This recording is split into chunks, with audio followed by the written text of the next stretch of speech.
Who's winning? Anybody? Guys, Hi, everybody. We welcome you to the celebration of life for my dear husband, Dick, and our family who's here.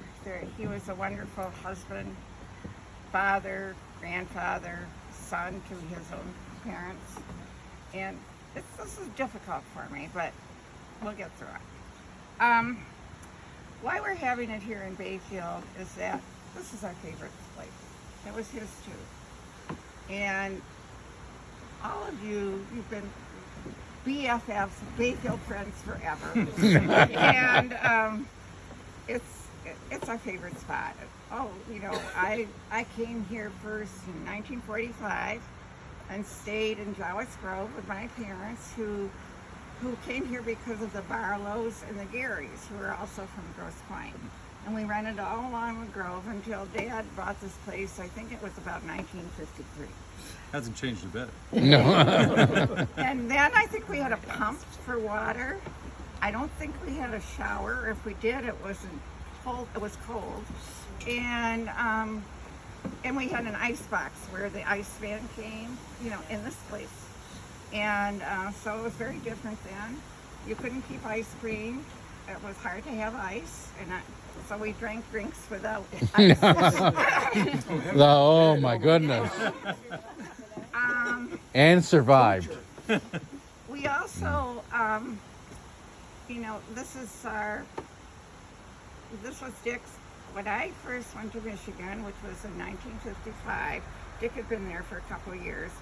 And believe it or not, I met him on my first day on campus, and we started dating. And finally, in about 1957, 2 years later, I brought him up to meet my parents. And didn't know what to expect, really. And my dad took him fishing, because he was a fisherman. And they went out and they were fishing, and he said, "Well, Dick, do you have a bite yet?" He looked down, he didn't even have his pole. My dad said, "That was my best pole." Then later he said to me, "You bring home a New Yorker who can't fish, who's, anyhow, he was that impressed at first. He didn't get a discount on the ring because of that. And we were married. In 1959, when I graduated, he'd already graduated and was working at Macy's in Herald Square. He got his MBA at Michigan also. He was a huge Michigan fan, as most of you know, and you'll find out later when we do some more of our service here. I can't tell you how important all our friendships are and how long we've known you and your families. It's amazing. It really is. And to think that we all are into the new generation of young people that are enjoying Bayfield. I have a little, Dick lost one of his best friends. His name was Joe Early.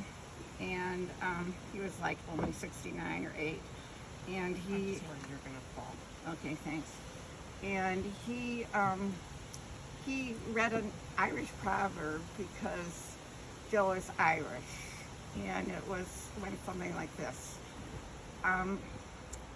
There are good ships and there are wood ships. There are ships that sail the sea, but the best ships are friendships, and may they always be. And that's how I feel about all of you. So, one thing he, like all of us, remembered and talked about the most about Bayfield, other than all of our friends here and family, were the sunsets. And I know all of you have pictures of sunsets. We have lots of pictures of sunsets. We used to watch sunsets and drink the sunsets. And we still do.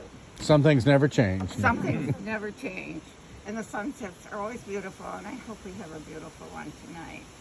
But I do want to speak on behalf of Dick, and I think this is a nice saying.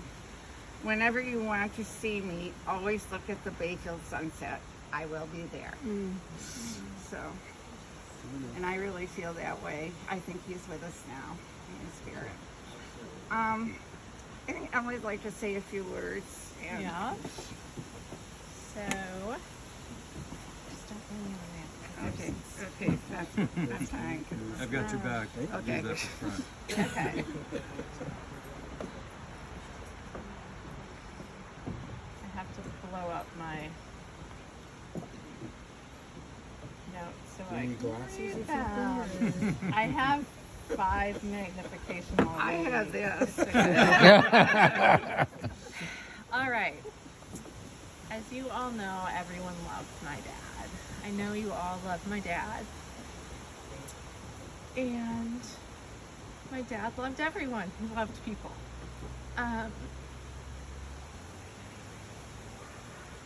His love for people and his sense of humor never changed. For that, I'm really grateful. Okay. He was a hands-on dad before that was a thing. You know, I know all the younger dads here are super hands-on, but in his generation, that wasn't a big thing. He was treasurer of my elementary school PTO, and he drove all my girlfriends to middle school and high school before we could drive. And he went to all my sports showings. He was kind of the original soccer mom. And he was super proud, just like he is now, of his grandkids. He was always so proud of Ken and I, if there was reason to be or not. And then I was a mediocre athlete, and he thought I was the best. So I might have grown up with this inflated sense of confidence. And then when he had grandchildren, I referred to him as the Papa Nanny.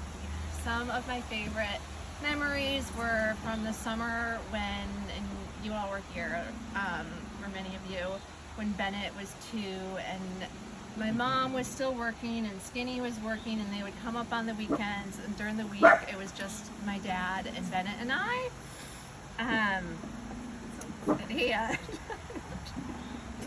Dogs love me. I'm It's Papa's ghost. At least he's not off. He's truly with us. So we were up here for the summer, and I was trying to